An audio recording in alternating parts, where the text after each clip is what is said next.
You are now listening to the Someone's Favorite Productions podcast network.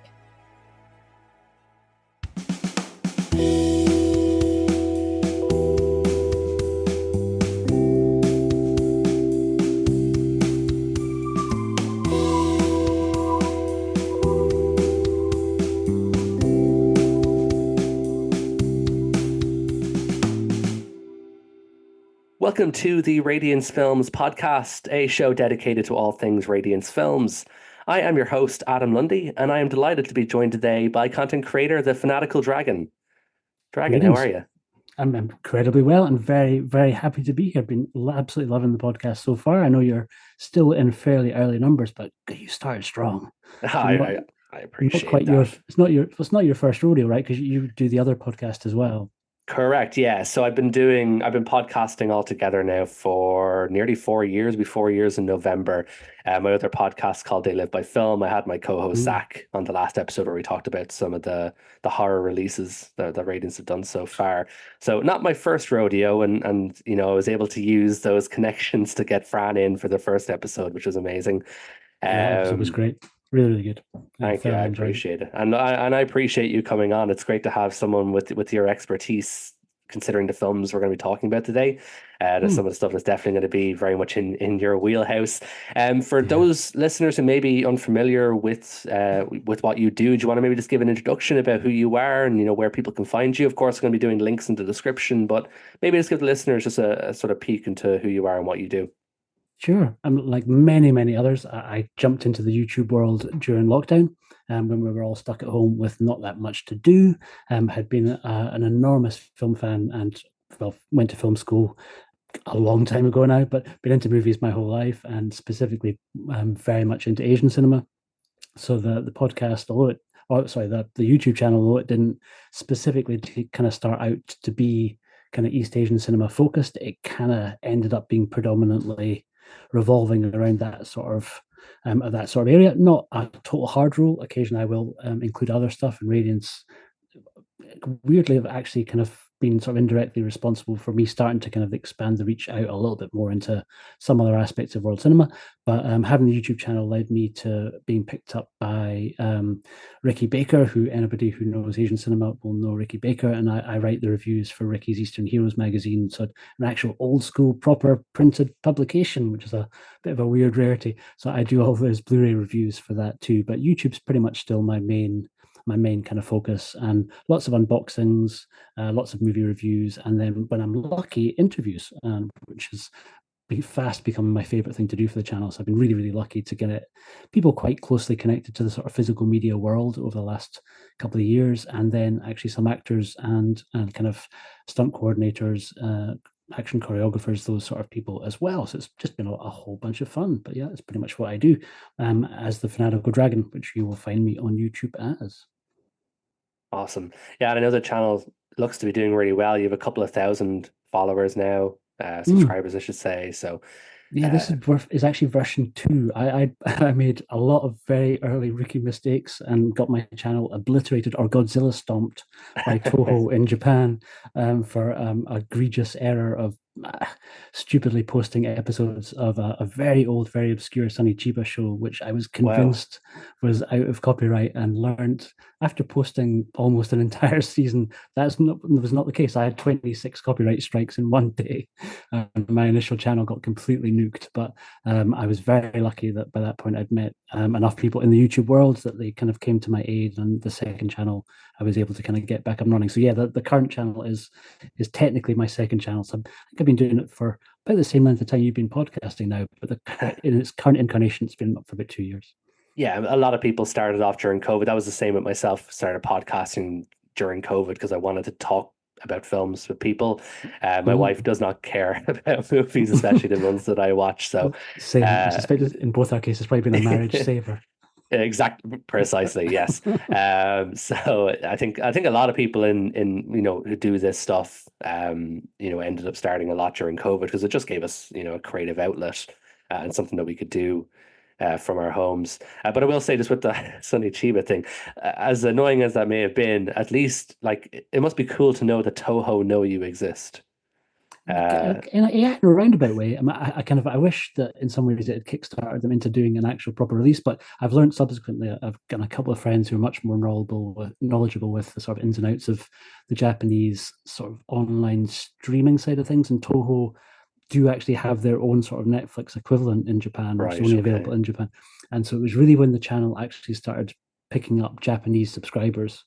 It had a crazily rapid expansion where I think I jumped from about 2,000 to almost 4,000 in about a week, which is not normal for channels of my sort of size. And just shortly after that was when Toho noticed and went, okay, yeah, enough of that.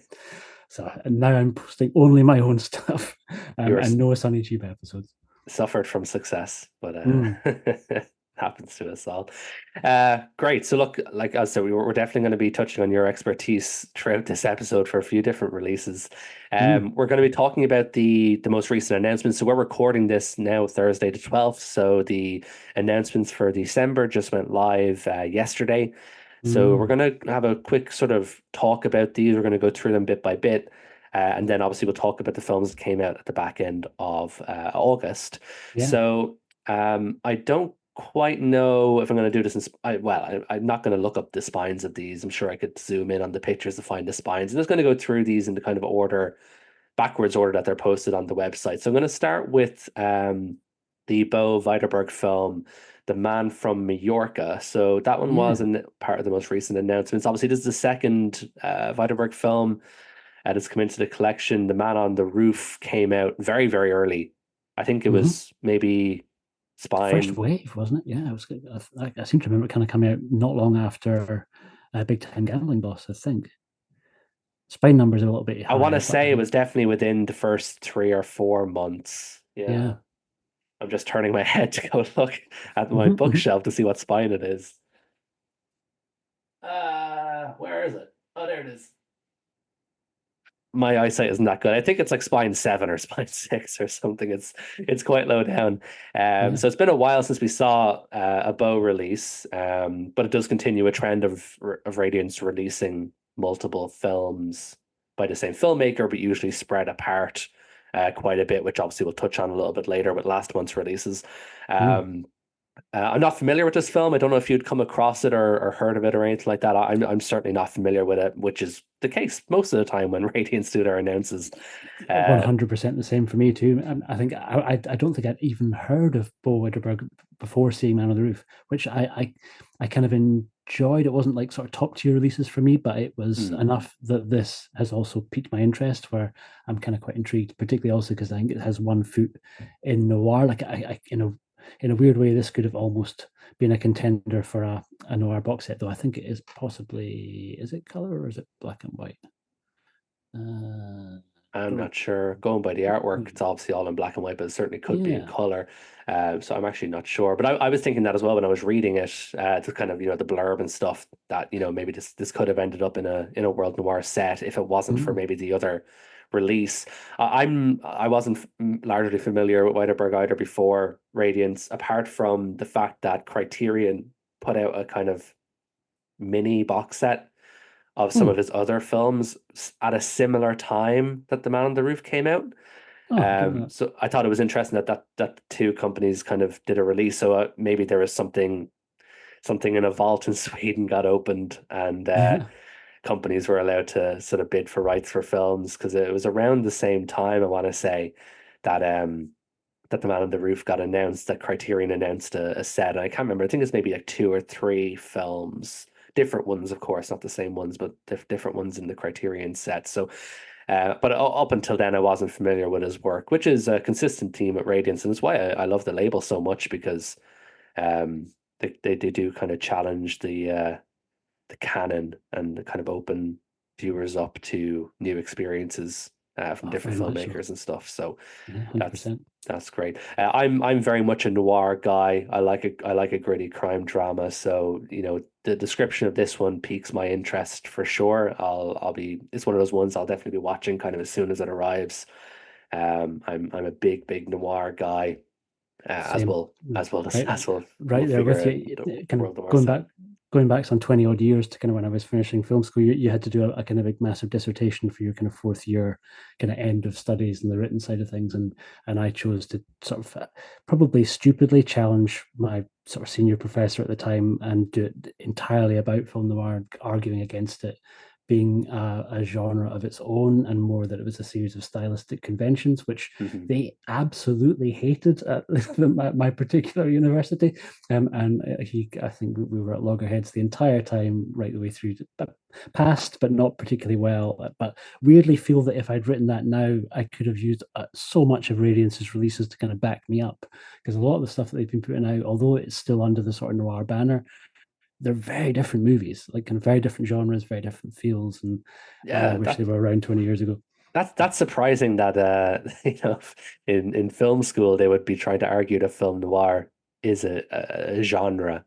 He was basically saying if it wasn't from one of 2, maybe 3 US studios, then it wasn't noir. And he refused, even when I was trying to sort of say that it had its roots in German expressionism. He was like, no, that's an entirely different thing. It was like, man, you have the wrong job, dude. Because he literally was just trying to get us to agree with what he thought rather than being open to what the students kind of wanted to do, which is the mark of either a bored or a bad teacher or both. Yeah. That's definitely crazy. I would have been at loggerheads with that teacher as well, to be honest, because like you can just pick 2 films from like a random year and compare them and say they're both noir, even though they're 2 completely different films. Like even like if you take Touch of Evil and Vertigo, they're both 1958, both noir, both very different movies stylistically and in terms of the plot. So yeah, completely. Not a good teacher. Kind of speaking of noir into neo-noir, the next announcement on the list is Yokohama BJ Blues, which is by a filmmaker who, if I'm mispronouncing this, you might be able to correct me. I believe it's Ichie Kudo. Yeah, I think so. I don't know if you hit that double I as hard as I always just knew it as Ichikudo, but I think a Scotsman and an Irishman tackling Japanese is always going to be not an expert, like having marbles in our mouths, but we do our best, and the respect's still there. But exactly. We've seen before in the collection, he did one of the Bounty Hunter trilogy movies. Yes, he did the Fort of Death. Exactly, which I'll have something to say about the Bounty Hunter trilogy towards the end of the podcast. But yes, he was doing that. But as far as I'm aware, this was his own. Well, this is kind of one of his forays, kind of away from that kind of action samurai genre into something maybe a bit more sort of modern and contemplative. As far as I'm aware, again, I'm not wholly familiar with the filmmaker. He did a few others, and I think Arrow recently put out. Well, I say recently; it's probably over a year ago now. But they put out the game trilogy that he did, which are 3 kind of pretty quite low budget but incredibly good fun movies. All kind of revolving around the same main actor who I think died really young and went on to appear in Ridley Scott's Black Rain. So yeah, Kudo has definitely kind of stepped away from just doing straight up samurai movies, but I think that's still what he's probably best known for. Interesting. Okay. Yeah, because this one seems right up my alley because it's marketed as, well, I say marketed, the blurb lists it as a loose remake of The Long Goodbye, the Robert Altman film, which obviously has a Radiance connection, but I love that film, The Long Goodbye. So that definitely piqued my interest, along with the artwork on this one is really beautiful.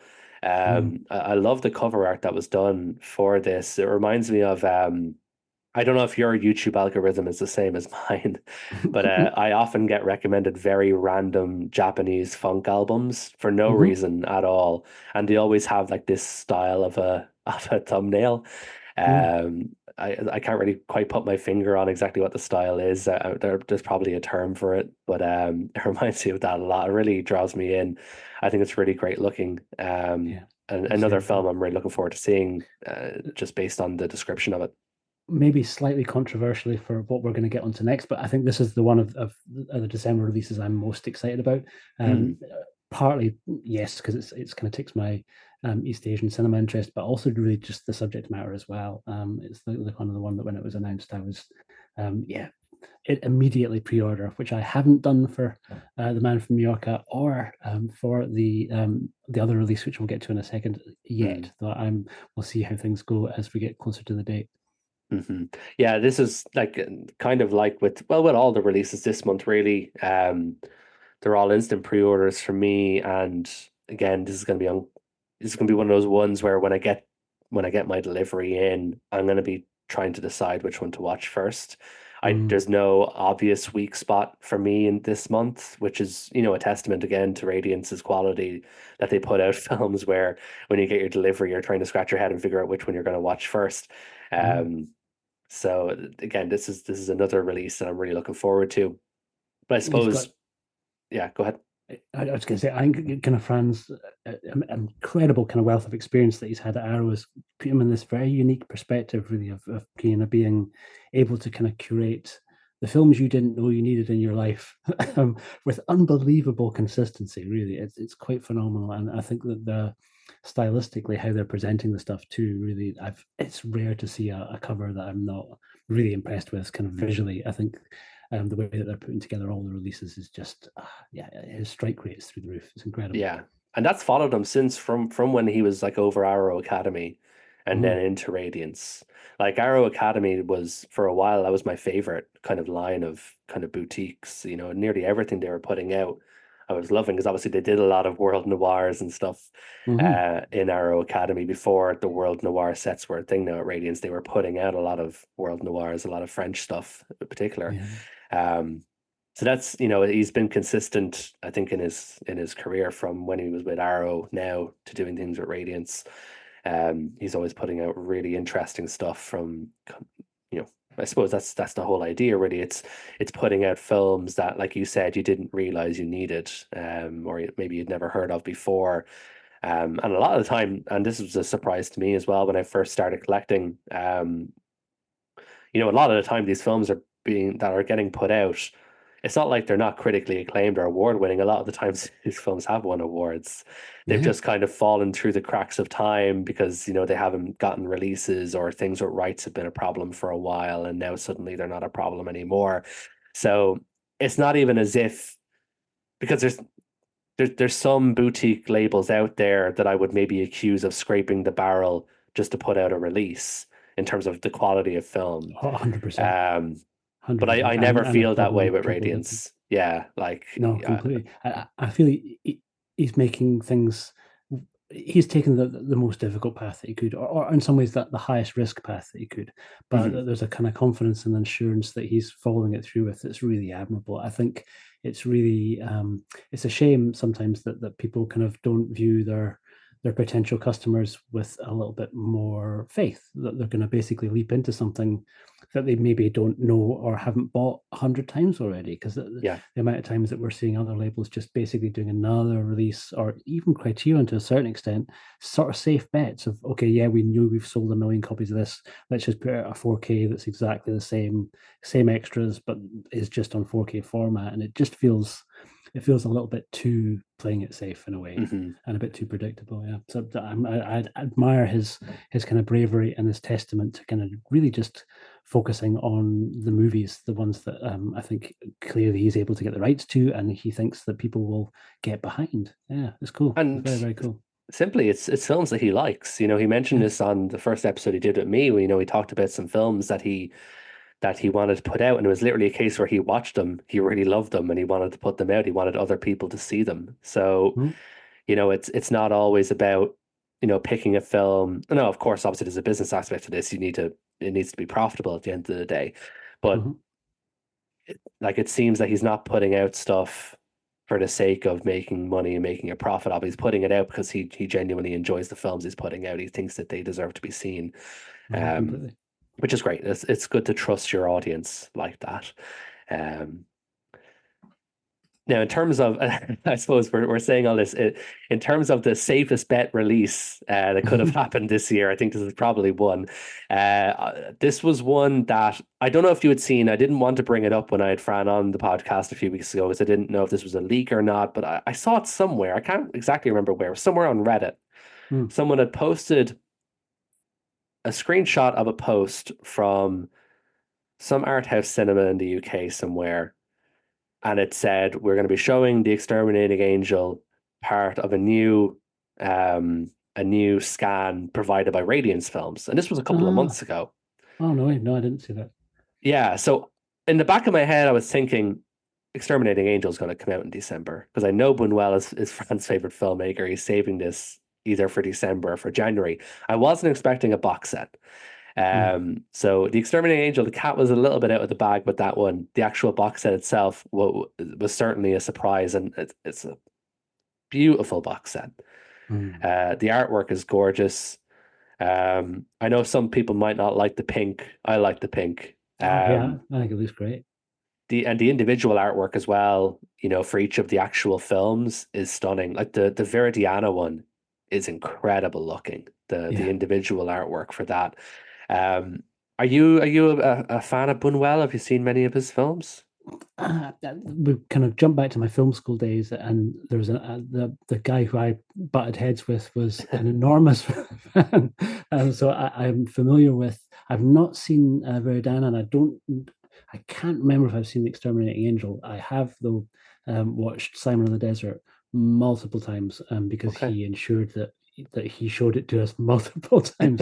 So I have a bittersweet relationship with it because I did really, really enjoy it even back then, and I don't hold a grudge against the movies that my former nemesis film lecturer adored most highly. But that's certainly the one of the three that I'm the most familiar with. The other two feel less familiar, but I think there is a chance that I've seen The Exterminating Angel. I definitely think I've not seen Veritiana though. What about you? So I'm the opposite of you. I've seen Oh, okay. Viridiana, which is very good. I'm very familiar with The Exterminating Angel. I thought I had seen The Exterminating Angel because I've seen The Discreet Lives of the Bourgeois. I'd seen Mm. that one, and the premise of that film is basically the opposite of the exterminating. So in the exterminating angel, they can't leave a dinner, but in the Ah, okay. discreet lives, they can never sit down for dinner. Something keeps getting in the way. It's kind of the opposite film. So I Mhm. used to always mix them up, but I double checked my letterbox. I've definitely never seen the exterminating angel, and I'd never even heard of Simon of the Desert. Oh wow, okay. So Weirdly, complete my opposite of you. my own experience, weirdly, I thought that was the one that was sort of generally probably based purely on my own narrow experience. I kind of thought that was the one that was probably going to be the best known of the three. Really? Yeah, Yeah, it could be. Maybe I'm the outlier. yeah. It's very, very possible. Like I don't have well, I've seen a handful of Buñuel's work. Like I said, I've seen Veridiana, I've seen The Discreet, Charme of the Bourgeois, I've seen Diary of a Chambermaid. Of course, I've seen Unchen Andalou with Salvador Dali. Mhm. My favorite Buñuel is Los Olvidados, which uh, I don't is think I've seen either. well, this is the problem with it, and this is something that I've spoken to a few boutique Blu-ray people, and apparently there's a lot of rights issues with that particular film. Mm. So it's it doesn't have a release. I watched it like this, and this will attest to how good the film is because I watched it on like a 360p rip on YouTube years ago. Wow, And okay. it's still one of the best films I've ever seen, and that'll attest to how good the film is that it's even great on a crappy YouTube rip, from like I don't even know what the source of it was. Um, that's my dream release, but it seems as though whoever owns the rights to that one doesn't like negotiating with anybody. Mm. So it's unlikely we'll ever, well, for the foreseeable future, see Los Olvidados. So I'm kind of neutral with Buñuel. The co-host of my other podcast, I Live by Film, Chris Haskell, and he does the Vinegar Syndrome podcast. Mhm. He's a huge Buñuel fan, and he's in the US. He's based out of Texas. So he got the news of this a few hours later when he woke up, and like the first thing he did when he woke up and he saw it was like he messaged me on WhatsApp, going, holy shit! Look at this Buñuel box set." So he is super excited. He's despite being in the US, he is a subscriber to Radiance since day one as well. So he gets all the releases, and he's super stoked for this one. And I should say part of the reason a lot of people are excited is not just the films, because the films have been semi-available. You can import the criterions and stuff, Mhm. of these. So it's not like these are, we've never seen these films before or anything like that. They have been semi-available. Not I don't think these particular ones have been available in Region B. I know Studio Canal has rights to a few of the other ones. But I think what has a lot of people excited is how stacked the special features are. Yeah, and how good they Like, look. yeah, like newly filmed appreciations by Richard Ayoade, who I love because the IT Crowd is one of my favorite series ever. Hmm. Alex Cox, Lulu Wang, and frickin' Guillermo del Toro. Yeah, That's such a huge get. massive. Getting Del Toro Yeah. is massive. I think it's going to be his second. By the time Christmas comes around, it'll be his second appearance on Radiance release, because I think he's on the Haxon release as well, Oh, isn't of course he is. You're absolutely right. So So I kind of wondered if they'd maybe kind of picked up the two at the same time. But kill it two birds with always one makes me stone. Yeah. really happy seeing Alex Cox. Alex Cox, because I suspect I don't know how old you are, but I think from speaking already, we're probably in the same wheelhouse. And kind of growing up, Alex Cox was this kind of weird vanguard of introductions into cinematic joy, where there was a couple of seasons on kind of BBC and stuff back in the day where he would always film his own introductions to them, and he would kind of place whichever movie they were going to then play in context, and he'd sort of tell you a little bit about it. So Really? I kind of, Okay. yeah, I oh didn't yeah, know it was that. great, really good. And I think it wasn't. I think Mark Cousins, the other sort of film journalist, had his own Mm. sort of series that was just more clip based. But I always remember Alex Cox was the one who would crop up before they would show stuff like Brunel, actually, where he would be the one who would kind of basically say, right, okay, listen up, idiots. This is why you need to pay attention, and this is why this is good, and this is what you should look out for, and just enjoy it. And you basically just cheerlead whatever it was that you were about to watch. And such a diverse mix of kind of talking heads to have together. I think Richard Mm. Ayoade, we all kind of still largely think of as kind of being firmly kind of more of a comedian, a comedic Yeah, actor. But of course, he's directed himself now, and of course. Yeah. when he takes the hat off and actually kind of speaks about stuff, you do realize that he's a pretty astute filmmaker in his own right. So I'd really intrigued to see his take on that as well, actually, and. Yeah, just interesting. And Yeah. the other one that caught my eye was the Life and Times of Don Louis Buena, Hmm. the arena documentary, because I mean that's a movie length in itself, right? And I think looks like it has kind of extensive clips from the director himself, and then obviously lots of people who he worked with. So I think that's almost worth the price of admission on its own. Absolutely, and that's not even the only kind of feature length documentary. There's another one as well, Buñuel, the Surrealist Filmmaker, which is another Hmm. feature length documentary that was made in 2021. And then there's one that's also a little bit shorter called A Mexican Buñuel, Yeah. which is specifically about this kind of Mexican period, where I'm sure Las Olvidados will get a call out there. Hmm. Then there's also an actual interview with Buñuel himself, which was done for French TV back in the 60s. Visual essay, a couple of visual essays. We get some audio commentaries. It's stacked. It's Yeah. stacked. And And oh, and and an another 80 big page book. book. Yeah, Yeah, and the books have been crazy. so good. I mean, the books that they put Oh, together for those World Noir box sets have just been absolutely impeccable, like absolutely first rate. He's yes. kind of picking really good stuff, and I do like kind of Fran's philosophy where he only really kind of puts on extras if he feels they actually have substantive value. Where you never get a sense that he's just sticking on the commentary just purely to check that box. So he only really gets somebody to record a commentary if they have something of value to say and something to actually kind of contribute to your appreciation of whichever film it is that they're speaking about. So the fact that he's kind of gone and got a couple of commentaries for this has me pretty excited. And Kat Ellinger's commentaries, I think that's for Simon in the Desert. Kat Ellinger's commentary is always extremely good. I'm not too sure if I'm as familiar with Michael Brook, but I think he's possibly done a couple for Radiance already. Yeah, I'm not as familiar with Michael Burke either. Kat Ellinger, I am. I think she's Mm, fantastic. I loved yeah. her visual essay that she did for the Messiah of Evil release was amazing. Yeah. So I'm a big fan of Kat Ellinger. So and I'm generally not a commentary guy. I don't really watch commentaries a lot. Hmm. I tried to. I think I'm pretty sure, and this is a lot of people will call me an uncultured swine for this. But I'm pretty sure I've only tried to sit down and watch a commentary once, and it was relatively recently. It was when we were, yeah, and I was recording an episode of They Live by Film. We were covering Deep Red, Mm. and I'd seen Deep Red a few times already, so I said, "Hey, I'll just I'll try out a commentary and see what it's like." And after about 2 minutes, I stopped it because I was like, "Will this dude ever shut the fuck up? I'm trying to watch Deep Red." So I don't think commentaries are for me. I'm gonna try some more. I'm gonna try some of the Radiance ones. I, I I would don't know if encourage they're you for to me do though. so. I think I'm way at the other end of the pendulum swing where I can say with absolute certainty that I definitively learned infinitely more about filmmaking from commentaries than I did from 4 years at film school. Oh, I don't doubt it. Yeah. Because I think particularly, I mean, it's sometimes a treat when you get the filmmaker speaking about the work specifically, but not always. I think that there's certainly been some instances, and in my little kind of wee echo chamber of East Asian cinema, there's a couple of kind of regular commentators, several of whom I've been lucky enough to interview for the channel, who, particularly when it's a movie that has a culture that isn't your own, if the commentary has been recorded by somebody who is indigenous to that culture, it's incredibly beneficial. There's a wonderful commentator who does a whole host of Asian cinema releases, and in fact, I think he is on a Radiance release, Frank Jang, who's originally Okay. from Hong Kong. So I think he did Radiance's Moment of Romance release. I think he's done a commentary for that.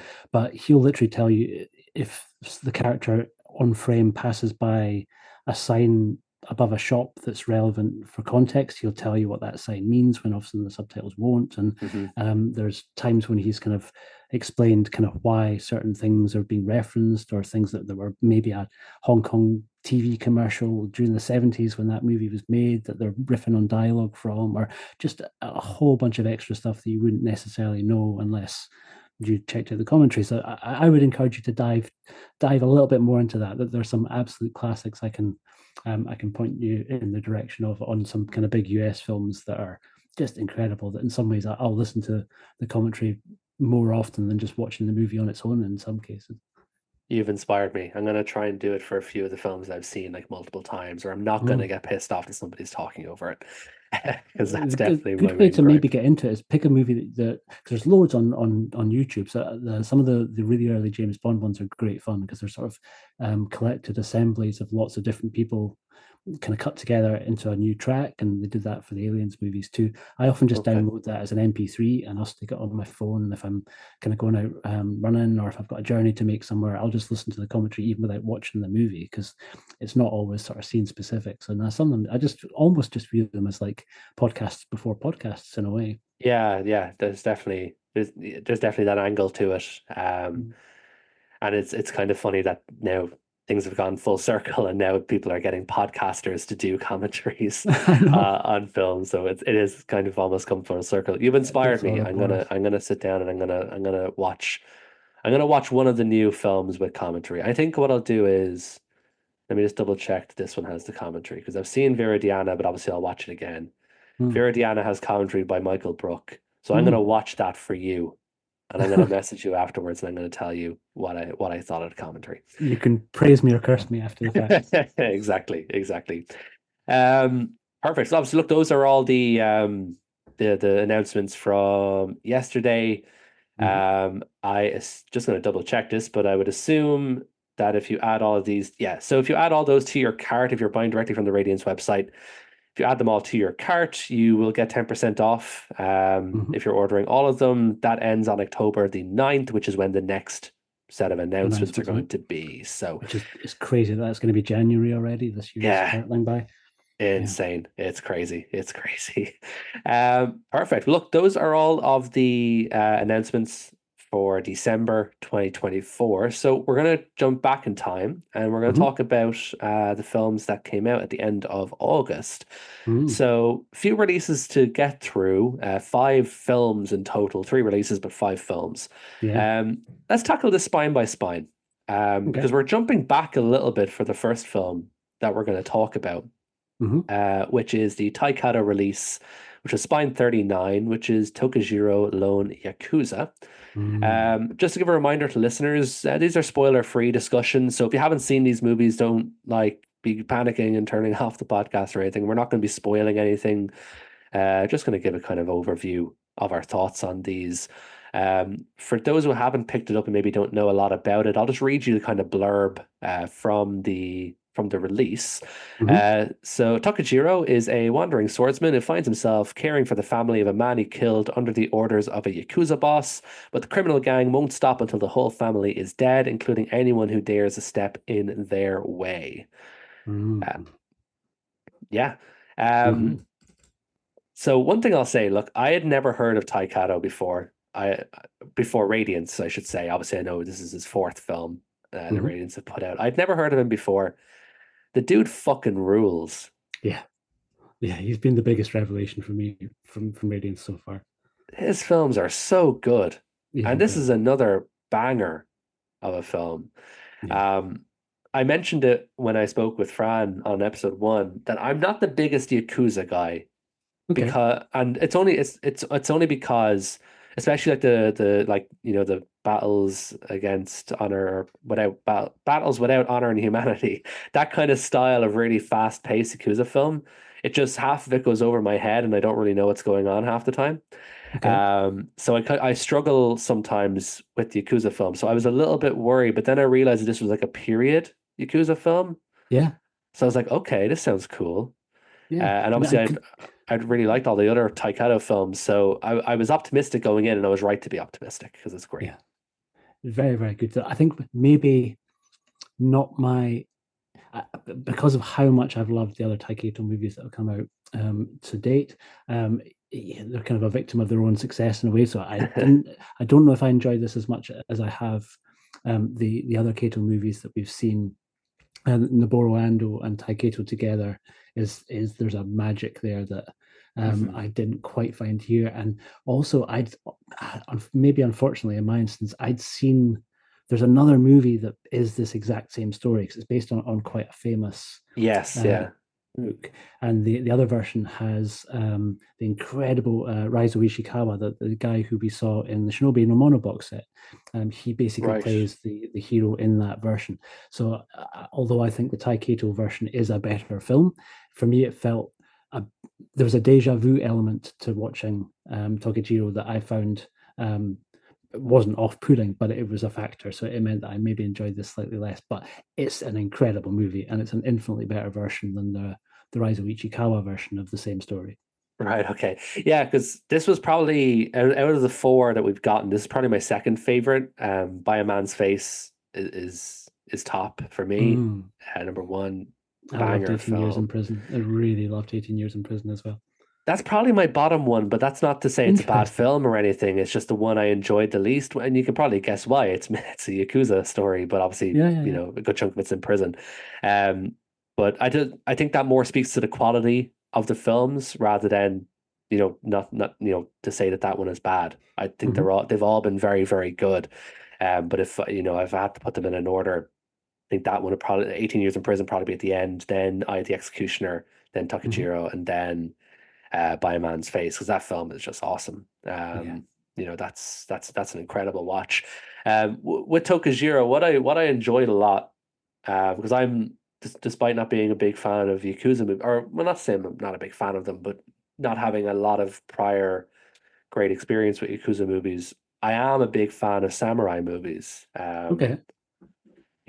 Obviously, the classics Kurosawa, classics Harakiri, Sword of Doom, all that kind of stuff. I'm really into that, and even just general period pieces like stuff like Onibaba and Kwaidan.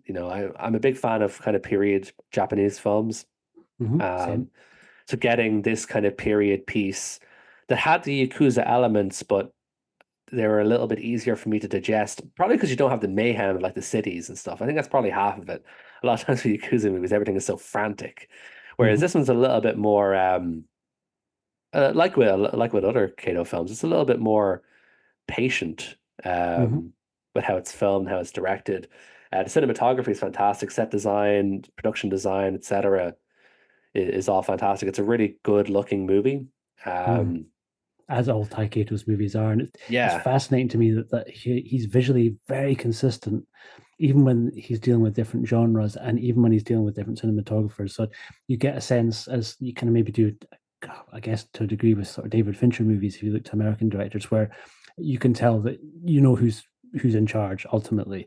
The cinematographer is facilitating the director's vision rather than necessarily bringing their own kind of particular sort of slant to things, which isn't always the case in any sort of cinema. But Taika had such a kind of very distinctive way of shooting things, and I'm amazed that I didn't know about him before, because he's such a master craftsman. I mean, I think the pure technical foundations of his filmmaking is just light years ahead of an awful lot of his contemporaries from the same era. So I think at this point, I'll watch any Taika movie that I get the opportunity to do so.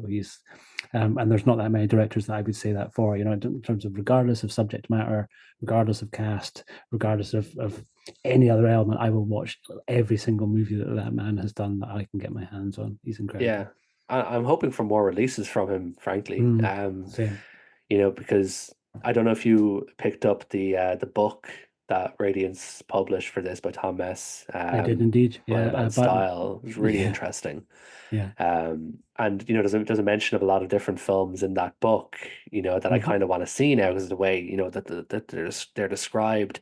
And the book also really helped me kind of understand his distinctive visual style, those low angle shots where he's basically like, the cameraman is probably standing 5 feet into the dirt. Yeah, he dug a lot of holes. Yeah, yeah. And he has such a distinct way of like blocking shots and cutting off people, cutting them off into different shapes and stuff. Like there's some of the ways that he sets up shots that kind of remind me weirdly of Antonioni. Just obviously stylistically very different, but they both have very similar ways of approaching blocking in terms of finding interesting ways to show your characters and show this, your sets in a way that's it's just a little bit different. It's just a little bit unique. You can't really quite put your finger on it all the time. But like, he'll often have people talking and, the top half of their face is cut off. You're only seeing their mouth move. And then the person beside them, you're kind of seing their shoulder and like it's very unique, and it's not very conventional in how you would go about shooting a lot of scenes. But he does it with such confidence, and his shots are set up so patiently that it looks seamless, despite it being quote unquote wrong or abnormal. Yeah, it just looks and feels really good. It's his films are really stimulating visually.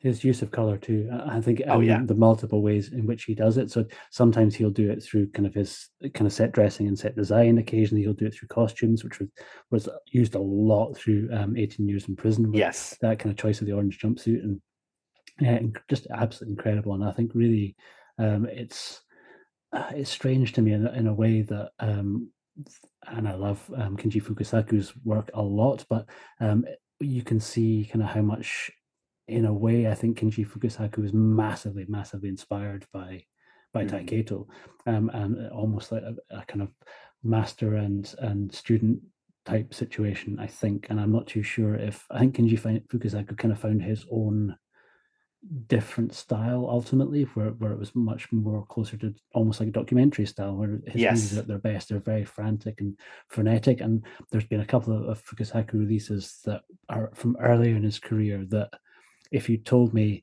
this was Taiketo on a bit of an off day, I would have been like, all right, okay, because he was clearly still kind of slightly trying to follow that slightly more conventional path. There's one coming out fairly soon from Arrow called The Threat. It's a fairly early Fukasaku movie, but that feels a lot more like a Taiketo movie in a weird way. It's interesting, but I digress. But yeah, no, I think this was just really, really great fun, and a first time watch for me too. But absolutely fantastic. Yeah, if you're a fan of period Japanese films, would certainly recommend it, because you're going to get a period film that feels modern. So I would certainly recommend it for those like that. If you're like me and maybe struggle a little bit with that kind of Fukasaku style of really frantic filmmaking where there's stuff going on every 5 seconds and you get lost, you're not going to have this with Takajiro. It's very patient. It's just a great story.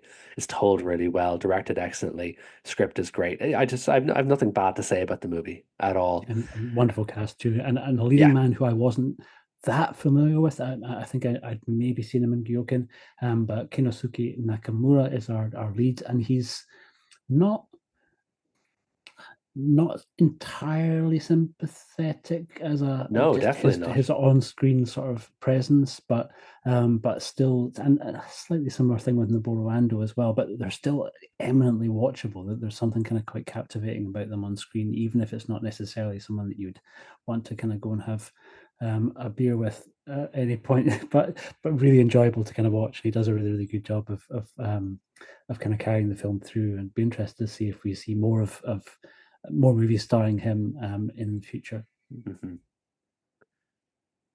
Perfect. So we'll move up a good chunk in the spine number categories, because now as of right now, actually we're finally kind of spine complete as far as Radiance releases go. Obviously, for a long time there was chunks missing here and there because, you know, I'm sure a lot of these things are spined based on the order in which the rights were secured, Yeah. and then, but obviously you don't want to release four Taikedo movies in 1 month. You want to kind of drag it out a bit. So, but right now, at the moment, that could change. Obviously, coming into next year, we are spine complete. So, kind of from here on out, we're going to be going in order of spine properly. So, next up is Spine 66. This was another film that I was unfamiliar with. It's called Viva la Muerte by a director called Fernando Arrabal. And again, to kind of read the blurb from the release, as the Spanish Civil War draws to a close, Fando, a young boy, is tormented by violently conflicting feelings towards his mother, who he suspects may have had a role in his father's capture by fascists. Um, I know you haven't seen this one, Dragon. Yeah. So I'll just kind of give my thoughts on it. This was one of those films that I, when I watched it, I was like, okay, yeah, that was all right. And then, and this is why it's so valuable when you're unfamiliar with something to research it, because you will get a better perspective. I read the booklet that came with the film afterwards, and it really helped me understand the film a lot more. So this is I wouldn't quite call it hard surrealism. It's not like it's not like it's complete nonsense or anything. There is a plot there, and it's the one that I said in the blurb, a fairly thin plot, but there is a plot there. It's not hardline surrealism, but it is quite surreal. A lot of the scenes in the film are essentially playing out the stream of consciousness thoughts of the main character, this boy, who I learned, by reading the booklet, I learned that this was an autobiographical film. This was literally the director's childhood. His father was turned in by his mother during the Spanish Civil War. So this was him, essentially just trying to put his childhood on screen, and not just the facts, but how he as a child carp I can never say that word, carp and I'm not going to try and say it, how he tried to make sense of everything that was going on. And you know sometimes that gets into weird territory. There is this kind of almost like an Oedipus complex around his mother. It does get into some strange areas from that perspective. um there's a lot of imagery that's quite shocking. There's one particular scene that I'm surprised was allowed to be released on the UK release, because I know the BBFC are fairly strict on animal cruelty. Yeah, almost Uh, more strict on that than anything else at this point, I think. yeah, so there's one scene that I'm surprised they gave the thumbs up for, because it was quite shocking. So if you're maybe a bit squeamish about animal stuff, might be worth skipping this one. There's not a ton of animal cruelty in it. But there's just one particular scene that's very rough. If you've seen the film Tuki Buki, um, it's kind of similar to that. Okay. But yeah, there's some rough stuff, but there's also some very beautiful stuff. It's shot very, very well. Um, the director has a very distinct vision. In terms of maybe trying to link him to a more well-known director, he'd be very similar stylistically to someone like Alejandro Jodorowsky. Yeah.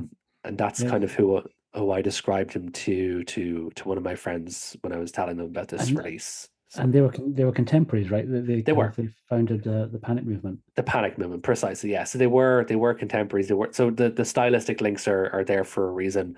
They are part of this movement together. Arabal was essentially exiled from. He left Spain. He essentially was exiled and wasn't welcome back in Spain. Um, Mainly because of this release, because of obviously how anti-fascist and anti-Franco it is. Hmm. In fact, if I remember correctly from reading the booklet, the Spanish government made them remove the Spanish flag from the original poster, Oh wow. because they just Okay. didn't want this film associated with Spain. So it was to give context, it was filmed in France, which is where Arabal spent his life after leaving Spain. It was made in And France and it's in French.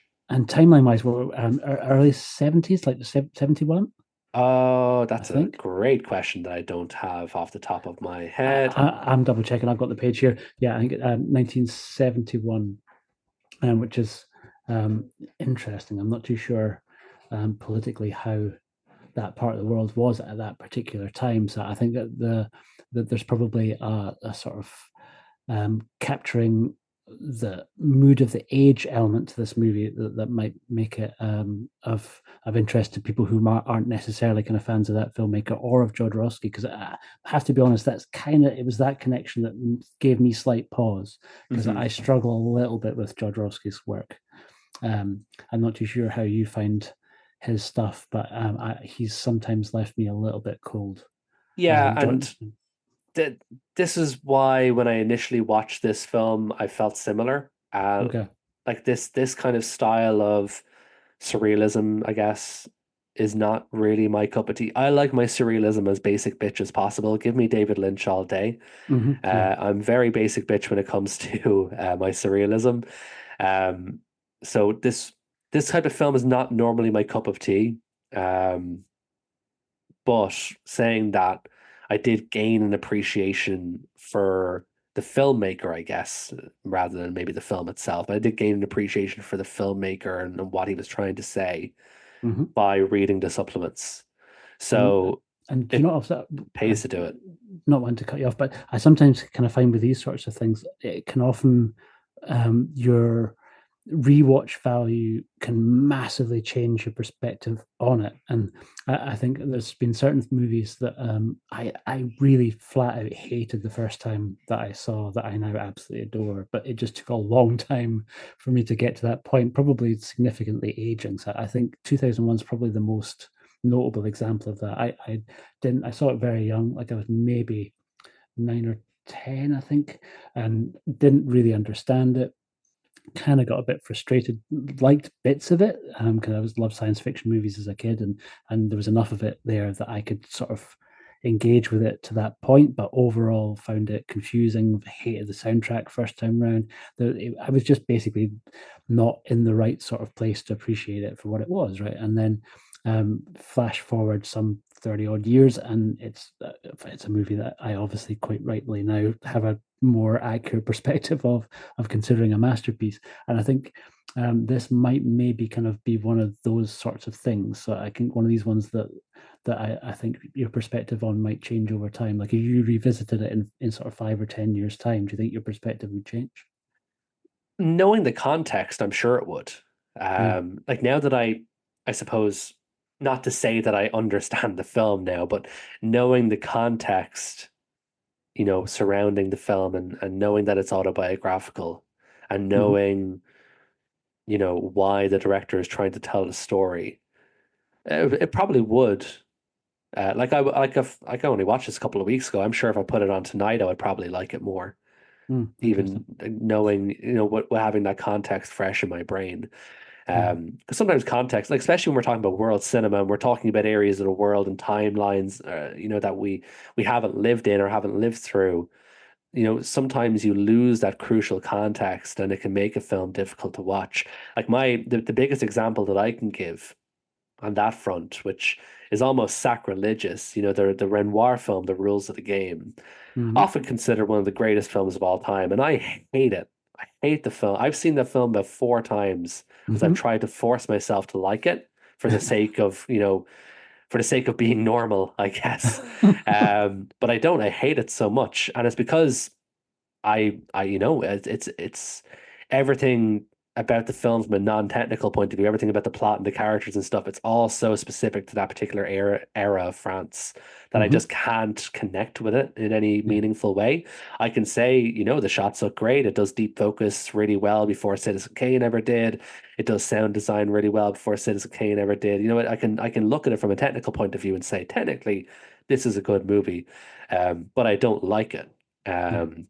So with something like this, with Viva la Muerte, a little bit different in that it's it's a film that again, it's not that I didn't connect with it per se. It was just more I just didn't really understand what was happening, and that made it difficult to connect. Hmm. Now that I have a vague understanding for what the director is trying to say, I could like it more. So Hmm. it's one of those things I won't know until I try again. And look, I think we all have examples of films that we hated and then we love. My favorite film of all time is Vertigo, and I Hmm. hated Vertigo when I first watched it. I thought it was nonsense. But it's my favorite film of all time now. So I think we can I think we are all guilty sometimes of maybe not giving something a chance or not giving time to understand context, or maybe just like you said with 2001, watching it too young. No, Mm. no 9-year-old child should be watching 2001: A Space Odyssey. I saw that in Um, Alien in the same year. well, look, I can understand Alien. At least you get to see some murders. But 2001, and I love 2001. I think 2001 might be the greatest film ever made, even if it's not necessarily my favorite. I think it might be the peak of cinema from an art form perspective. But no 9-year-old should be sitting through it, so I can understand why you wouldn't like it, and then obviously gain appreciation for it. I'm not going to sit here and say Viva la Muerte is going to be, the new 2001: A Space Odyssey, or the new Vertigo, but it's certainly a film I would give a second chance to. And to be honest, with a film like this, when you're talking about something that's kind of surreal, you're not really going to have spoilers. Mm. There's no like plot twists that are going to get spoiled for you or anything. So if you picked this up and haven't watched it yet, it might actually be worth your while reading the booklet first First. Yeah. before actually diving into the film. Because I'm the kind of guy who does all the supplements afterwards because I don't want something to be accidentally spoiled. Yeah. Same. But with this one, you're not really at risk of spoiling anything because it's largely a surrealistic collage of images and kind of interconnected scenes that it's not a standard narrative film. So I don't think you're gonna, like, if anything, I think you'll enhance your experience by reading the booklet first because at least you'll know kind of what to expect. Um, Okay. so that would be my recommendation to any listeners who maybe have picked it up but haven't put it in yet. I'd say read the booklet first and then give the film a watch. I think it would help enhance the experience knowing the context. That is also helpful for me because I think maybe not on this day and date, but I think I will keep an eye, and occasionally there's Radiance sales, and so that might be Mm. a kind of a good opportunity to kind of jump on that one if, like me, you haven't picked it up already. Mhm. Cool. Perfect. So let's move on to the chunky one. So we have Mm-hmm. a box set that we're going to try and cover. So obviously three films to cover. This is World Noir Volume 2. World Noir Volume 1 was a smash, and Volume 2 is just as good, if not maybe better, as we'll see as we get through the films. So going by the spine order, I believe that has it listed correctly on the blurb. So I'm going to start off with the first one, which is in Helmut Kautner's Black Gravel. An Mm-hmm. illicit couple finds themselves having to cover up a pair of dead bodies in post-war Germany. Mm. Yeah. So This Black Gravel. I wasn't familiar with it. I wasn't familiar with the same. filmmaker either. Also same. Perfect. So didn't really know what to expect, and I'll give spoilers. This might be my favorite one of the set. That's Uh, fascinating. This was my least favorite. Wow, this is great. This is what makes great content, though. Because you can tell me what you didn't like, and I can tell you what I did like. Um, so with Black Gravel, I think what I liked about it the most was the direction and the cinematography. The way that this is filmed out of all three of these films, this is the one that most looks like a film noir in terms of like if we look at the classic, as your old film studies teacher would have said, looked at it from the classical Hollywood 40s to early 50s period of film noir. Hmm. This is the one that most looks like it in terms of the how it's filmed, cinematography, the kind of fake driving and stuff like that. Hmm. It looks like a film noir in terms of the classical Hollywood American sense, but throughout it's sprinkled with Europeanisms. Um, there's moments that just have a modern look, and again, to bring up weirdly twice to bring up Antonioni, there's a lot of shots in this film that reminded me a lot of Antonioni's work, like La Ventura and La Notte and stuff like that, where you have the cast kind of alienated against a vast backdrop, Hmm. at the gravel site and stuff like that. So it was a real clash for me of the classic noir stuff, which I love, but also with that kind of modernist 60s kind of filmmaking that the likes of Antonioni would do. So it was a nice mix. Um, and I just thought the plot was really interesting. I love a small town drama. Okay. Um, my favorite show of all time is Twin Peaks, Mm. and this is of course not nothing like Twin Peaks in terms of supernatural elements or anything like that. Um, but it captured a very similar vibe of things going wrong in a small town and a lot of the seedy stuff kind of hiding in the underbelly, kind of hiding beneath the surface. Hmm. And that's a theme that I just love in just in film, TV, books, whatever it may be, in fiction in general. I love hearing about or reading or watching about kind of small towns that like look like everything's normal, but then there's a seedy underside. So obviously in this case, it's the black market gravel dealing, the prostitution, the drug dens, etc. Hmm. So it just hit all the things that I love to see in a film. Okay. Um, and Interesting. even it was probably a little bit too long, I guess. If I was to give it one criticism, Yeah. it's maybe a That. little bit too long. It takes a while to cut to the chase. I mean, I, Um, I yeah. certainly, it's unfair to say because I don't want it to kind of sound like I didn't enjoy it. I loved all three of the movies on the set. This is just the one that I enjoyed the least. And I think partly through runtime, but also partly through maybe something that's just, and it's maybe a bit extreme to call it an issue, but there are certain films that do an incredibly good job of making you experience the anxiety of the characters in a very tangible, real way. And it's for part of the same reason why I find Martin Scorsese's After Hours a really uncomfortable watch, right? And it's a great movie, but it's not an enjoyable experience for me watching it, right? I think I'm too in there with the frustrations of him attempting to kind of try and kind of get through and endure the night. And there was a little bit of that same sensation creeping in when I was kind of watching Brett Gravel. I kind of found that partly because we are, and again, I'm going to be careful here because I don't want to give any spoilers. We're given the information at the same time as our main characters, so we're very aware of their circumstances, and so their anxiety as things intensify. I found my anxiety also right there with them, which in some ways is a testament to the success of the filmmaker. That's what you should feel. But for a movie that's kind of almost 2 hours long, it meant that it was a um, not as enjoyable watch as the other two films on the set, but still phenomenally well made and Mhm. really interesting seeing that same time period that we've seen in a few other Radiance releases of that just kind of post World War II, how the how societies are kind of coming to terms with the after effects of the war, but here we're really at ground zero, right? So here we're in Germany and kind of seeing how German societies kind of had to evolve and deal with the after effects of losing the war, and particularly in the case of the fact that so many of their men died. That's why there's such an abundance of kind of women in this Mhm.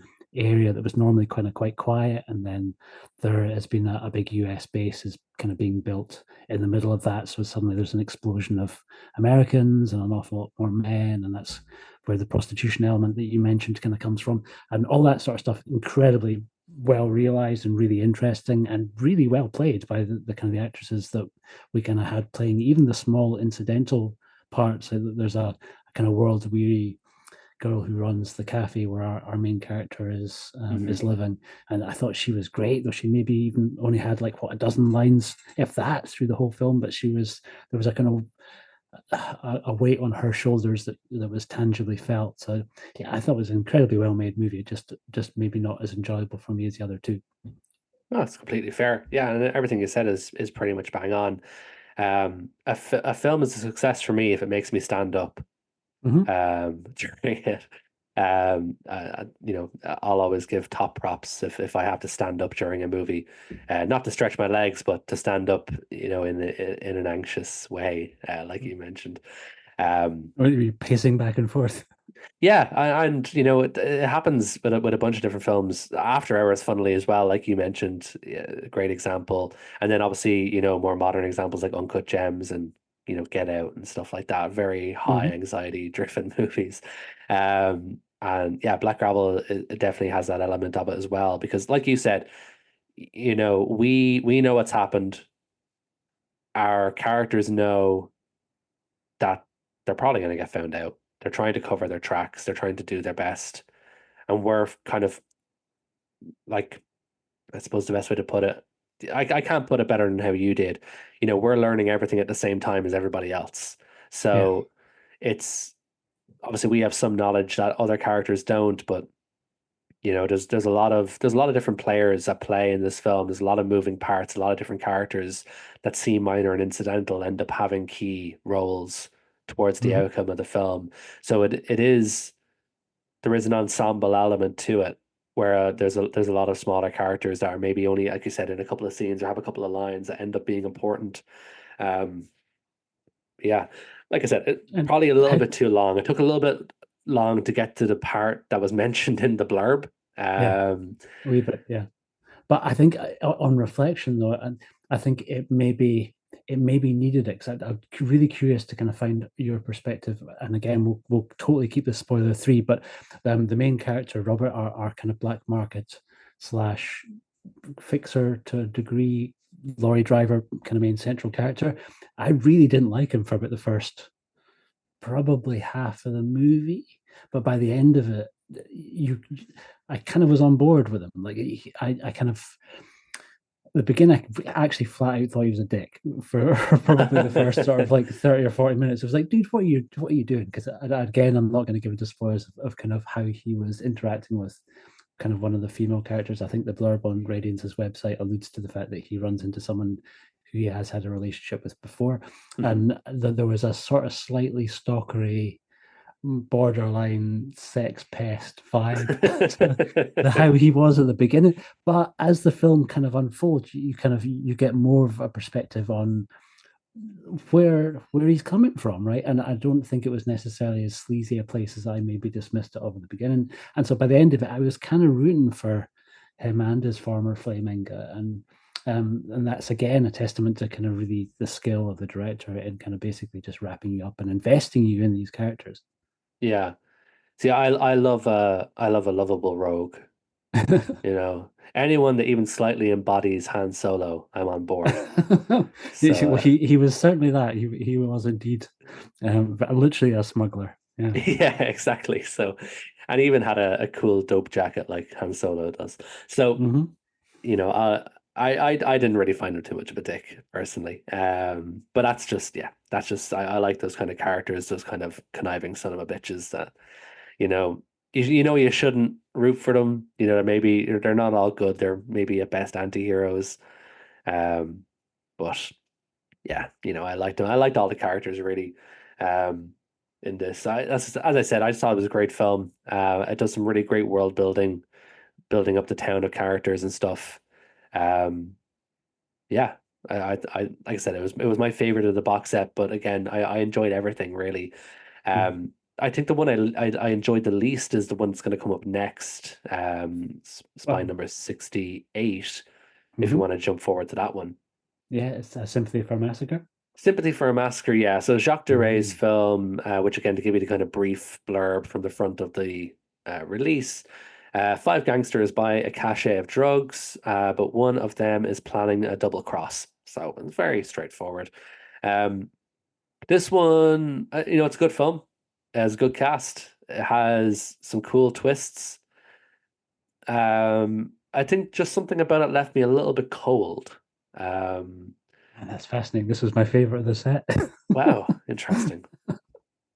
That's why this thing that's what makes a wonderful world, and that's why film's such an incredibly amazing art form, right? Because Yeah. we all have slightly different perspectives on things, and different things will resonate. But yeah, carry on. Tell me what left you a little bit cold. Yeah, I can't like I think it's just the main character really.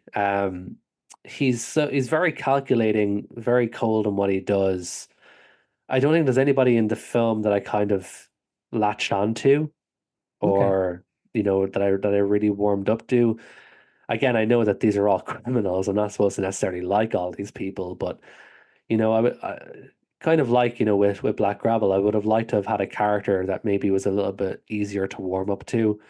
Hmm. Um, like I said, the actual the script and the plot is interesting. It takes a lot of twists. It does keep you engaged from a story point of view. But I just find it hard caring enough about the characters, and then like it didn't quite have the cinematic pizzazz. The cinematography didn't really reel me in or keep me kind of visually stimulated a whole bunch. I felt like with this film, the kind of best thing I can say is that, well, not the best thing I say, the the sort of main reason I can give for maybe why I didn't love it is that I feel like I could watch Le Samurai and get a Hmm. better version of this in terms of the characters and stuff. Interesting, because in a way, I really actually really liked the main character, and Wow, partly okay. why was because it did, and I'll definitely agree. I did get a similar feeling that I get from certain performances from Alan Damal, but with a slightly different vibe. And I'm a sucker for a heist movie, um, pretty much at all times, regardless of where it's come from. Hmm. I like the kind of the the Swiss clock kind of element of how those sort of types of films have to kind of be put together in order to kind of get what pieces they need to kind of give you in Yeah. order for you to kind of see how the plan's unfolding. I love fake. This is a mild spoiler, apologies, but at one point somebody adopts a disguise. I love a good, I love a good disguise, even because it's sometimes it's not that effective. The person just looks exactly the same, but just randomly wearing a, in this case, wig and stick on mustache and pair of glasses. But I love all that stuff. I love that kind of watching kind of somebody kind of plotting through their master plan that they've kind of worked out. And his plan was weirdly not that great. Ultimately, where I couldn't kind of quite work out exactly. And again, I don't want to spoil anything. I couldn't quite work out if what ended up happening was his sort of plan B and his Yeah. plan A had been to kind of get in and out without the incident that does happen on the train. But I thought he was really kind of engaging and watchable. There was a sort of icy coolness to him that's definitely very similar to the Samurai. But I found the Samurai kind of its own sort of separate thing, where kind of Hitman movies is a whole separate type of genre that I absolutely also adore. But for this, for me, I just thought absolutely worked across the board, and I think I quite liked a few of the kind of criminals. I like the sort of most sympathetic of the other guys, who was the one that he appeared to initially be sort of closest to. I thought he kind of can't remember the actor's name, but he was a really kind of jovial, quite entertaining kind of older gentleman, and Hmm. really interesting kind of seeing him doing his thing. And yeah, I thought it was really really well put together. I really actually kind of dug the cinematography. I thought it might have on some levels seemed less noir than we saw Yeah, I agree in with Black that. Gravel, where I think it was maybe a little bit more kind of perfunctory, but it still was really it serves the plot really, really well, and I think it's very fast moving in terms of how quickly it's cutting through its various shots, and it assumed that you were keeping up, so there would be a couple of points where it would cut mid conversation between two characters to a totally different setting, and You just had to follow the beat of like, okay, yeah, okay, they've left the apartment that they were in and now they're saying goodbye to each other or whatever. And it kind of stepped through at a pace that I found just flew by, because I think it's about the same length actually as Black Gravel, but this felt like it flew by, where Black Gravel I was very aware of the runtime on, Okay. which is sometimes a sign to me of how much something is I'm engaging with. Yeah, Yeah, and I really, really enjoyed it. and this is why, having a subjective art form to talk about is great, because I felt the opposite. I was very aware of the of the runtime of Sympathy for a Massacre, despite, the plot always being moving and something always being happening and the next phase of the plan coming into play. I was always kind of aware that I'm sitting watching a movie, if that makes sense. Mhm. Um, yeah, I just maybe I'm the bad guy. No, no, not at all. I think it's wonderful. Honestly, I think this is the best possible result we could have asked for. Because, and if we had a third person here chatting with us and they came out with Cruel Gun Story on top, it would be a perfect storm. Because I think that's the thing with these world noir sets, and I generally I picked up Volume One purely for the one Japanese movie that was in there. I was like, okay, I want to pick that up because I'm Mhm. getting every single one of these station cinemas, and it's really become a little bit more of my gateway into like, okay, I really need to look at other stuff that Radiance is doing, because some of these other movies are just phenomenally good, and really enjoyed all three movies on Volume One. Mhm. But then I've like spiraled out into kind of picking up a few more of the kind of French and Italian releases that they've put out, that aren't necessarily noirs, but just off the back of how much I've enjoyed them. It's been a reminder to me of like, okay, maybe don't keep all my eggs in one basket. You don't want to eat the same meal every single night, so I should. And a lot of it is to do with available budget more than it is me kind of just watching Canadian cinema all the time. There's so many great releases coming out that it can be hard to kind of pick up them all. Oh yeah, And of there's course. but really that first World War Noir set was so phenomenally good across all three of the films. I really, really pretty much consistently loved all three of the movies on the first one of largely the same sort of level. So this one was a little bit more polarizing, but not in a remotely negative way. And I love the fact that we had different sort of favorites on the set. I, It's really cool. I feel like I should also come out and say it's just purely by coincidence that the only two films I didn't love were French. Mm. Mhm. Because Witness in the City is my favorite film from World War I, and I generally like French cinema in general. So it's purely a coincidence that the two films from today's episode that I didn't love happened to be French. Mm. Purely a coincidence. Mhm. Um, Look, you mentioned Cruel Gun Story. If you want to jump Mm. onto that one, as we Yeah. kind of move towards the end of things. So, Cruel Gun Story, Spine number 69, in Takumi Furukawa's Gun Story, a gangster played by the greatest cheeks in cinema history, Joe Shishido, Totally. executes a daring heist on an armored vehicle. Hmm. Um, yeah, this film rules. I love this as well. Yeah. So much fun. Like in terms of the three from this set, this is definitely the most like has the most fun factor, I Hmm. think. It's very easy to watch. It's very easy to digest. It's just a cool heist movie. Yeah. There's really like I don't think there's anything really. There might be some deeper layers here that you could unpeel and stuff like that. But I think at the heart, it's just a fun time. It's just a Yeah. cool ass heist movie. It owes probably a significant chunk to the Killing, the Stanley Kubrick film, which I Hmm. love. Um, but then at the same time, I think Reservoir Dogs maybe owes this film a little bit as well. I'd be surprised if Quentin Tarantino hasn't seen this movie, Hmm. just based on some of the stuff and how it goes down. Um, I wasn't familiar with the filmmaker. Obviously, I've seen Joe Shishido, because obviously he's in Branded to Kill, Hmm. the Suzuki film. Yeah. I think that might be the only other thing I've seen him in. I'd have to pull up Letterboxd to know for sure, but Is he in? I just know Is he him in? as a character anyway. I think he might be in. Is he in Tokyo Drifter as well? I don't know. I know it's also by Suzuki, but I don't know Yeah. if he is in Tokyo Drifter because I own it, but I haven't seen it. Oh, Um, okay. I'm gonna just look it up just to see if I've seen Joe Shishido in anything else. I feel like I must have. Maybe was he in like one of those Nikatsu films, like The Cult is My Passport, something like that, or one of those type of Ah, films, yeah, yeah. I think he might well have been. or Shoot. This one like Shoot the Police Van or something. I'm just gonna look it up here because I know that I've watched one or two of those. Joe Shishido. Yeah, Cold as My Passport. That's the other one that I've seen him Okay. in. And then he's in Youth of the Beast. He's in Gate of Flesh as well. Um, Not really too familiar with the other ones that I'm seeing here in Letterbox, but going by some of the posters, some of these might be Arrow releases, so you might be more familiar with them.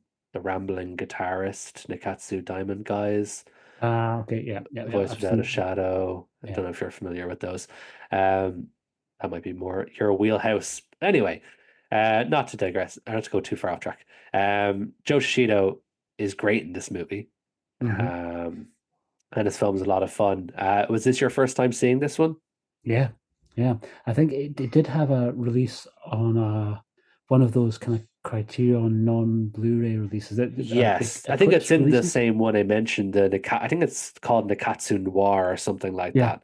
Yeah. That was the one where Cult of My Passport was all. I saw them on the Criterion. I saw it on the Criterion channel, um, rather than I didn't import them or anything. But they have that collection on the Criterion channel. That's where I watched the Cult of My Passport. Cruel Gun Story, I believe, is also on the Criterion channel. So if you're one of our US listeners and you want to watch the film before maybe buying the set, you can stream Cruel Gun Story on the Criterion channel. And then if you like it, maybe you can pick up the World Noir set. Yeah. No, it was really, really Um, good. I think just again, kind of very, very well put together. Just another one that flew by for me. Really, really enjoyed it, and a very close second for me. I was surprised at how much I enjoyed Sympathy for a Massacre, because I was kind of expecting this was going to be a kind of open and shut case of which one I was going to respond to the most. But I really I adored Cool Gun Story, but just not quite as much as a Sympathy for Massacre, which was a very pleasant surprise to me.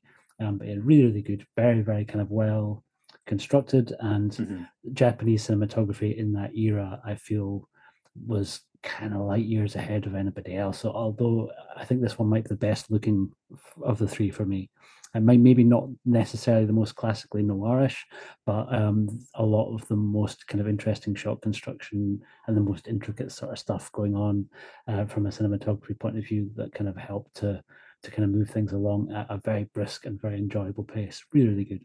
Really good. Yeah, that's a great point. Like it is quite modern. It almost has like if like the reason why these films are so interesting, I guess, is because like the classical era of noir ended in the 50s, and then neo noir kind of became a thing in the 70s when the directors who grew up watching noir were inspired by those films. But obviously, all these world noir films came out in the 60s, where things were, filmmakers from outside the US were starting to emulate these styles. But you Mm, do have instances then where they're not just copying the visual flares of classic noir. They're maybe, taking the ideas behind them, but they're, creating their own distinct visual style. And Cruel Gun Story looks very modern. It looks like a modern crime film. mm. Like it definitely doesn't like it doesn't look like uh I've now forgotten every film noir director ever. It doesn't look like a Billy Wilder or whatever, No, classic film noir. but weirdly did have shades of super super early Don Siegel. Now that there's a Don Siegel version of, not to be confused with um, the killing that we just mentioned, but there's the Killers, which was I think kind of remade a couple of times. But Don Siegel had made Yes. a version of that at one stage, and I kind of got a similar sort of vibe to the kind of the tone of it that I did from the first time that I can remember watching that, where the dialogue is also really quite snappy and kind of there's a sass to it that's really entertaining, that I kind of really really enjoyed. So yeah, I think it felt very very much like a sort of Japanese sort of response to like as you say to that kind of mid to late 50s early 60s US stuff, because the Japanese I think were responding to stuff pretty quickly at that point, in terms Yeah. of they were screening American films there because there were still so many Americans in Japan at that point, so that they kind of had access maybe more than some other countries in the world would, a lot faster to kind of films that were coming out of the US. Yeah, there's a kind of period kind of in the mid to late 50s that I like to consider post noir. It's kind of the term that I've coined for it, where Mhm. it takes the ideas of classic noir but kind of modernized and puts in a more contemporary context and made it a lot more punchier, made it grittier, a lot of B movies are made and stuff. So obviously you mentioned Don Siegel, but then you look at stuff like Kiss Me Deadly, Hmm. Murder by Contract, um, uh, yeah, stuff like that, where it's just a lot punchier. What's the Gun Crazy is another great example as well. And obviously Sam Fuller films again, also stuff like Crimson Kimono and Underworld USA. There was a lot more kind of punchier noirs were coming out. They were slightly less refined than the Hmm. classic noirs that were kind of made kind of, purely studio and stuff like that. They were a bit more punchier. Hmm. And this certainly has more in common with that kind of later sort of period of film noir than it would the kind of classic 40s stuff, like, Maltese Falcon and The Big Sleep, that which are maybe a bit more, I guess, elegant for the lack of a better word. Hmm. 100%. Yeah. And this was one of the ones that I've actually haven't had a chance to go through and check out the extras for Sympathy for Massacre or for Black Gravel, but I did jump straight in after kind of finishing the movie and checked out quite a few of the extras for Cruel Gun Story, which are incredible. It's always a real treat to me when Tony Raines makes an Mm. appearance, and Tony Raines does a really wonderful kind of introduction, which I can't remember how long it runs. I think it's been about sort of 16, 17 minutes or so. Mhm. But I could listen to Tony Raines speak all day, every day about movies. He's an absolute joy. I didn't jump into Jasper Sharp's commentary, but I will do because Jasper Sharp is way up there with Tom Mes as in terms of Japanese cinema commentaries as being really informative, and particularly in placing the movie in the sort of larger context within Japanese society at that particular time, because there was an awful lot of other movies being made at this point that weren't like this at all coming out of Japan. And I think particularly some of the Taikeitos are of a similar kind of era, but very couldn't be more different in terms of tone and kind of visuals. And so Yeah. I always really appreciate kind of the extra insight that we get. So the extras on certainly on Cruel Gun Story are amazing, as is the book. I don't know if you've had a chance to go through the book that I comes have, with it. yeah. I haven't read like every page of it, but I've gone through a couple of bits here and there in the book, and it's again, it's great. Like pretty much all of their supplementary, like it's the books in particular that comes with the limited editions. There's so much great stuff in there. The Yeah, essays they get, the people they get in, to give their perspective on the context is fantastic. And it's so consistent as well across the board in terms of the quality. Like you never get a half-assed essay thrown into these. There's a high level of consistency there, and you're pretty much always learning something, even if you think you're an expert on a particular era or a particular director or whatever it may be. You're almost always learning something, a hun- with these little books that come with the films.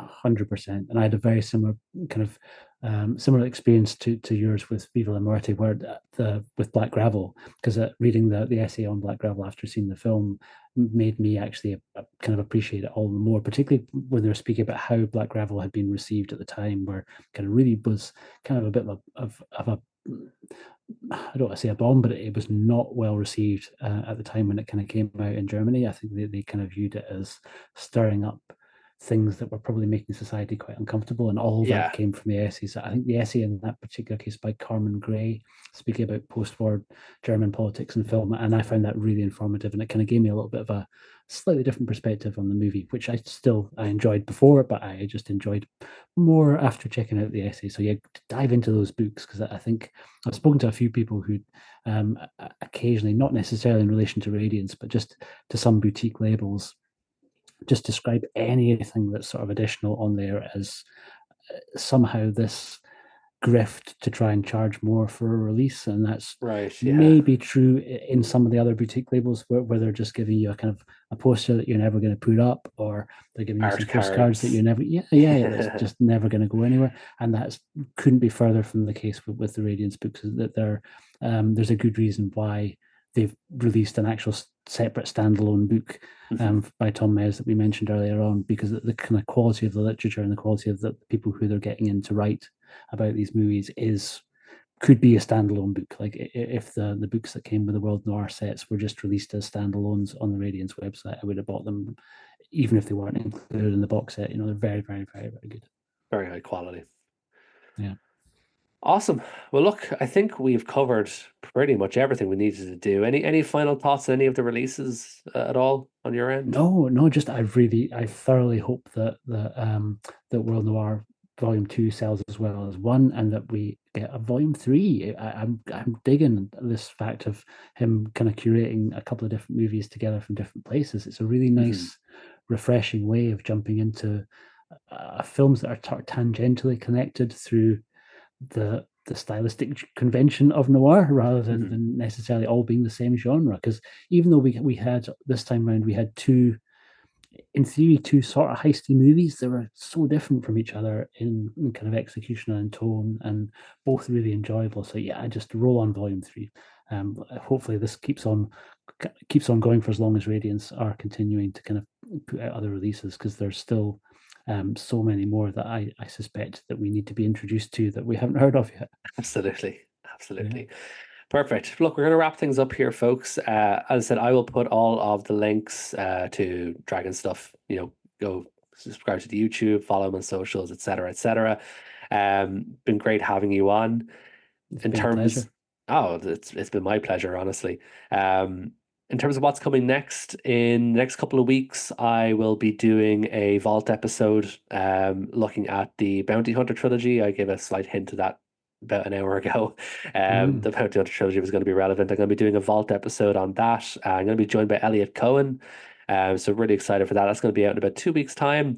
And then I'll be back kind of second week of October to look at the films that are coming out at the end of this month, and then also the first announcement of 2025. And I'm going to be joined by my They Live by Film co-host Chris Haskell is going to be joining me for that episode. So I'll look forward to having my good friend Chris on. So yeah, look, to everyone who's been listening to this, it's been phenomenal. The feedback that I've gotten, the listens that we have, it's been really, really great. If you see me on the Facebook group, if you're in there, feel free to drop me a message. If you want to talk about stuff, you can give me a follow on my socials. I'm always happy to follow back and have a talk about stuff. So yeah, thank you for everyone who's been listening. Dragon, again, thank you so much for being on to talk about these films with me. And for now, it's been great fun. Absolutely great fun. Anytime you want me back, just say the word and I'll be there. And I will be looking forward to the Bounty Hunter episode. I like Elliot's channel as well, and it's going to be really good fun hearing you guys dive into that set, because that's been one of the other releases that I've absolutely adored. So yeah, I will look forward to that episode immensely as a listener. And thank you very much for having me on. It's been a treat. Not a problem at all. Thank you very much for listening, guys. Take care.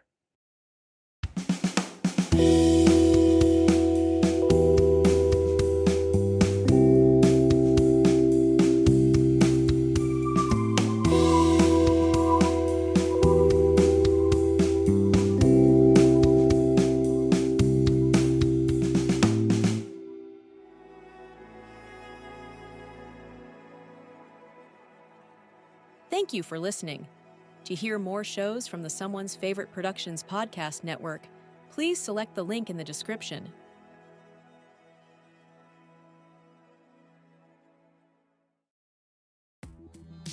Hello, this is Chris Haskell from They Live by Film. For those that don't know us, Adam, Zach, and we built a podcast over the last 2 years that's a combination of film discussion from 3 very different perspectives, as well as industry interviews with the leaders in boutique Blu-ray and 4K community. We started with Dev Crocodile, but over time we've been lucky enough to speak with Arrow Video, Severin, Mondo Macabro, Vinegar Syndrome, Radiance, Indicator, most of the OCN partner labels. It's been a blast. You can find us wherever you podcast, and also actually recently as part of Someone's Favorite Production Podcast Network. We hope to see you online. If you're looking for more horror outside of the mainstream, look no further than Unsung Horrors, a podcast about underseen horror movies. I'm Lance. And I'm Erica. Every other week, we'll cover a horror movie with fewer than 1,000 views on Letterboxd. We'll even give you double feature recommendations to pair with the movies we discuss. From gothic to shot on video, from slashers to comedies, from giallo to J-horror, we'll cover all the subgenres. So join us as we unearth these hidden gems of horror. Follow us on Instagram, Twitter, and Facebook, all at Unsung Horrors, available wherever you listen to podcasts. And part of the Someone's Favorite Productions podcast network.